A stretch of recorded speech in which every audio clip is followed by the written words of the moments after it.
సాంప్రదాయ దుస్తులు ధరించాలని చెప్పి వారికి చెప్పడం బాగానే ఉంది. వచ్చిన వాళ్ళు కూడా సాంప్రదాయ దుస్తులు ధరించి దేవాలయంలోకి అడుగుపెట్టినారు, బాగానే ఉంది. కానీ దానికంటే ముందు చేసిన పని ఏంటి? మీరు వరంగల్ జిల్లాలో 2 మహిళా మంత్రులు ఉన్నారు కదా, ప్రోటోకాల్ ప్రకారం వారి చేత స్వాగతం పలికించి వారి చేత కాలు కడిగించుంటే బాగుండేదని మేము అనుకుంటా ఉన్నాం. వాళ్ళని ఎందుకు అగౌరవపరిచినారని అడుగుతున్నాం. సుందరీమణులను నిజంగా నువ్వు గొప్పగా గౌరవించాలనుకుంటే ఆ జిల్లాలో ఉన్న మహిళా మంత్రుల చేత కాలు కడిగించవలసింది ఉండే. అంటే ఈరోజు మహిళలను అగౌరవపరిచే విధంగా, ముఖ్యంగా తెలంగాణ రాష్ట్రంలో ఆడబిడ్డలకు గొప్ప గౌరవం దక్కుతుందనే మాట మనందరికీ తెలుసు. చాలా కుటుంబాలలో తండ్రులు కూడా ఆడపిల్లకు కాలు మొక్కుతారు, అన్నలు కూడా వాళ్ళకంటే వయస్సులో పెద్దవాళ్ళు కూడా వాళ్ళ కాళ్ళు మొక్కుతారు. ఆడబిడ్డ ఆశీర్వాదం ఉంటే మంచిది అని చెప్పి మన తెలంగాణలో ఒక గొప్ప సాంప్రదాయం. ఉన్నా లేకపోయినా 5 సంవత్సరాలకోసారి కలిగిన దాంట్లోనే ఇన్ని బియ్యం పోసి ఆడపిల్ల ఆశీర్వాదం తీసుకుంటే మంచిదని చెప్పి ఒక గొప్ప సాంప్రదాయాన్ని, ఆడబిడ్డల్ని గౌరవించుకునే ఒక గొప్ప సాంప్రదాయాన్ని ఈ తెలంగాణ దేశమంతా చాటి చెప్పిన, ప్రపంచమంతా చాటి చెప్పిన విషయం. ఆ ఘనత తెలంగాణ రాష్ట్రానికి దక్కుతుంది. కానీ ఈరోజు తెలంగాణ మహిళలతోని విశ్వసుందరి పోటీల మీద పేరు మీద వాళ్ళ కాళ్ళు కడిగించే పరిస్థితి తీసుకురావడం నిజంగా కూడా చాలా బాధాకరం. ముఖ్యంగా ఓరుగల్లు జిల్లాలో రాణి రుద్రమదేవి పౌరుషాన్ని ఈరోజు తన అస్తిత్వాన్ని దెబ్బతీసే విధంగా ఈ చర్య ఉండడం, ముఖ్యంగా వెనకటికి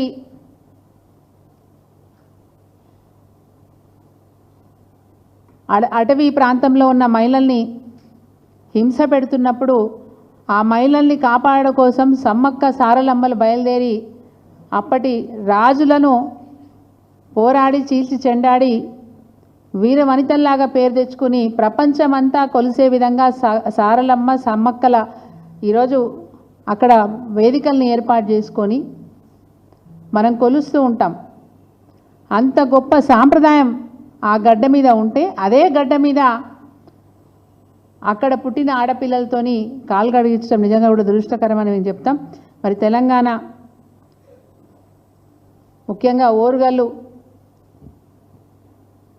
ప్రాంతానికి ఒక గొప్ప పేరు తీసుకొచ్చిన రాణి రుద్రమాదేవి, అదేవిధంగా సమ్మక్క సారలమ్మల అస్తిత్వాన్ని దెబ్బతీసే విధంగా ఈ చర్య ఉందని చెప్పి మేము భావిస్తూ ఉన్నాం. ఇందిరమ్మ రాజ్యం తెస్తామని చెప్పినారు. నేను ఒక్కటే మాట ఈరోజు అడగదలుచుకున్నాను. ఇవో మీకు చూపిస్తూ ఉన్నాను కాళ్ళు కడిగించిన ఫోటోలు. ఇంకా ఇందులో మంత్రులు కడిగి ఉంటే ఇంకా గొప్పగా ప్రపంచమంతా చూసేది కదా, బాగా క్రెడిట్ వచ్చేది రేవంత్ రెడ్డి గారికి. అరే మహిళా మంత్రులు కడిగిర్రు కాళ్ళు అని చెప్పేసి ఇంకా గొప్పగా చాలా బాగా అనిపించేది. ఇంకా ఇది స్పష్టంగా ఉంది చూడండి, స్తంభాలు పెట్టి ఆ వెండి చెంబులకు పూత పోయించి వాళ్ళ కాళ్ళ మీద నీళ్లు పోసి కడిగి టవలతో దుడుస్తూ, ఏంది ఇది బతుకమ్మ ఆట ఆడిచ్చిరు. చీరగట్టుడు కాదు, బతుకమ్మ ఆడేటప్పుడు చెప్పులు వదిలిపెట్టాలని కూడా నేర్పాలి. బతుకమ్మ అంటే మా ఆడపడుచులకు గౌరమ్మ, మా ఆడపడుచులకు గౌరమ్మ. అమ్మవారిని మేము పూజిస్తాం. 9 రోజుల పాటు బతుకమ్మను పేర్చుకొని సుమంగలిగా ఉంచు, నా భర్త ఆయురారోగ్యాలు బాగుండేలాగా చూడని చెప్పి మన హిందూ సాంప్రదాయం ప్రకారం బతుకమ్మ పండుగని గొప్పగా ఘనంగా జరుపుకుంటాం. ఈరోజు ప్రపంచమంతా కూడా అన్ని బతుకమ్మ పండుగను జరుపుకుంటా ఉన్నారు. ఈ సందర్భంలో మరి ఏం రాక్షస పుట్టుక పుట్టిండో అర్థం కాదు ఈ రేవంత్ రెడ్డి.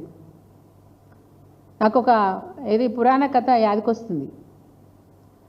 వెనకటికి ఓ రాక్షసుడు తపస్సు చేసిండట, బాగా తపస్సు చేస్తున్నట. ఇక శివుడికి ఏమో ఊకనే దయగల గుణమే, వెంటనే ప్రత్యక్షం అయిపోయి ఎందుకయ్యా ఇంతగానం తపస్సు చేస్తున్నావు, నా గురించి ఇన్ని బాధలు పడుతున్నావు అని తెలంగాణ ప్రజలు ఎట్లయితే వరం ఇచ్చిరో అట్లా శివుడు కూడా ఆ రాక్షసునికి ఏం వరం కావాలనో కోరుకో అన్నాడట.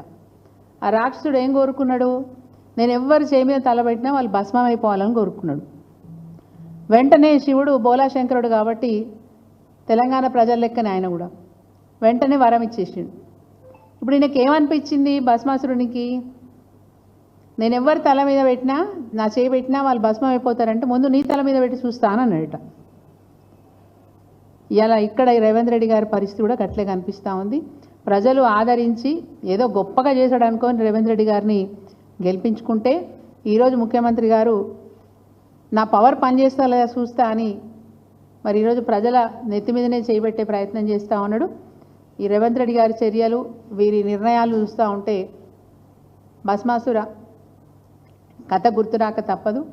ఇక తప్పని పరిస్థితిలో శంకరుడు బోలా శంకరుడు పరుగో పరుగు విష్ణుమూర్తి దగ్గరికి వెళ్తే విష్ణుమూర్తి మోహిని రూపం ఎత్తి భస్మాసురుని ఆయన హస్తాన్ని ఆయన తల మీదే పెట్టించి భస్మం చేసిన సంగతి మన అందరికీ తెలుసు. అలాంటి రోజు తొందరలో రాబోతుందని మేము ఆశిస్తూ ఉన్నాం. ఆడపిల్లల ఉసురు పోసుకుంటే తప్పకుండా ఇట్లాంటి శిక్ష తప్పదు. ఇది మంచి పద్ధతి కూడా కాదు. అనేక విషయాల్లో అవమానం జరిగినా, ఇబ్బందులు పెట్టినా, మోసం చేసినా తెలంగాణ మహిళలు ఓర్చుకున్నప్పటికీ ఇది మంచి పద్ధతి కాదు. సరే, మనుషుల పట్ల నీ రాక్షసత్వం బాగానే ఉంది, కానీ దేవతల పట్ల కూడా ఇట్లాంటి చర్యలు చూస్తూ ఉంటే బాధాకరంగా ఉంది. సరస్వతి నదిలో పుష్కరాలు బాగుంది. నదులన్నిటికీ కూడా అమ్మవార్ల పేర్లే ఉంటాయి, మనందరికీ తెలుసు. అట్లాంటి పుష్కర ఘాట్ల దగ్గర కూడా ముఖ్యమంత్రి వారి సతీమణి కాల వద్ద అమ్మవారి ఫోటోలు. మనుషుల పట్ల మీకు ఎట్లాగూ గౌరవం లేదు, దేవుడి పట్ల భక్తి లేదు, దేవుళ్ళని పూజించే తత్వము లేదు. ఈయన డైలాగు ఓసారి విన నేను, గుళ్ళో దేవుడు ఉండాలన్నట, గుండెల్లో భక్తి ఉండాలన్నట. మరి ఎక్కడుంది నీ భక్తి? నీ డైలాగ్ ఎటువాయే తెలియదా? మనుషులందరికీ తెలుసు దేవుడు గుళ్ళో ఉండాలి, దేవుడి పైన భక్తి గుండెల్లో ఉండాలని మనుషులందరికీ తెలుసు. మరి నువ్వు ఎక్కడ పెట్టుకుంటున్నావు దేవుళ్ళను? నీ కాళ్ళ కాడ పెట్టుకుంటున్నావు దేవుళ్ళను. ఇంత అహంకారం ఎందుకు మీకు ఎందుకు ఇంత అహంకారం? దేవుళ్ళని కూడా కాళ్ళ కాడ పెట్టుకునేంత అహంకారం వచ్చిందా మీకు? నిజమే. మరి ఈ ప్రజలు నమ్మి నీకు అధికారం ఇస్తే నువ్వు ఈరోజు ఏ విధంగా నడుచుకుంటున్నావు అనేది ప్రజలందరూ గమనిస్తున్నారు. తప్పకుండా కాలం దగ్గర పడ్డదని నేను అనుకుంటా ఉన్నా. దేవుళ్ళ తెరువు పోయినావు, ప్రమాణాలు చేసినావు, అబద్ధాలు ఆడినావు, దేవుళ్ళని మోసం చేసినావు. ఈరోజు ఆడబిడ్డల తెరువు వచ్చినావు, ఆడబిడ్డలు కూడా భరితంగా అవమానిస్తూ ఉన్నావు. నువ్వు బతుకమ్మ చీర ఇవ్వకపోతివి, 500 రూపాయలు ఇస్తాను అది ఇవ్వకపోతివి. నాకు రేపు ఓటేయండి అధికారంలోకి వచ్చినాక ప్రతి నెల 2500 మీ ఖాతాలో వేస్తా అని మోసం చేస్తేవి. 18 ఏళ్ళు నిండిన వాళ్ళందరికీ ఇస్తా అని చెప్పి మోసం చేస్తేవి. ఇవన్నీ మేము మర్చిపోయినాం. ఇక నీతో కాదనుకున్నాం. అప్పులు అంటున్నావు, చేతులు ఎత్తేసినావు, ఇక నీతో కాదనుకుని వదిలేసినాం. కానీ ఏంది ఇది? ఏమి దుశ్చర్య? ఎవరి కోసం ఇది? ఏదో ఈ తెలంగాణ అభివృద్ధి చేయాలి, పెట్టుబడులు రావాలి, తెలంగాణను గొప్పగా తీర్చిదిద్దాలనే ఆశయంతో గతంలో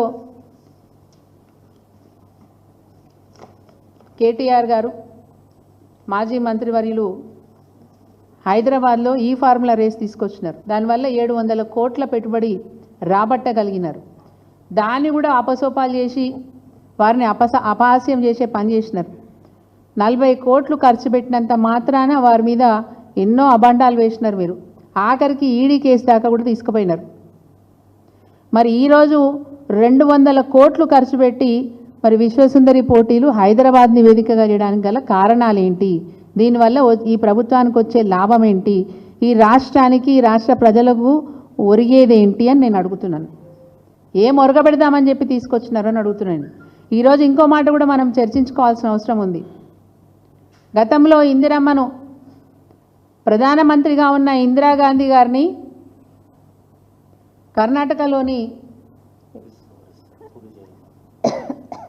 పూరి జగన్నాథ్ దేవాలయంలోకి అడుగుపెట్టనివ్వలేదు. ఎందుకు అడుగుపెట్టనివ్వలేదు? మీ అందరికీ చరిత్ర తెలిసే ఉండుంటుంది. ఈరోజు బీజేపీ నాయకుల్ని అడుగుతా ఉన్నా, కాందానికి అయిందా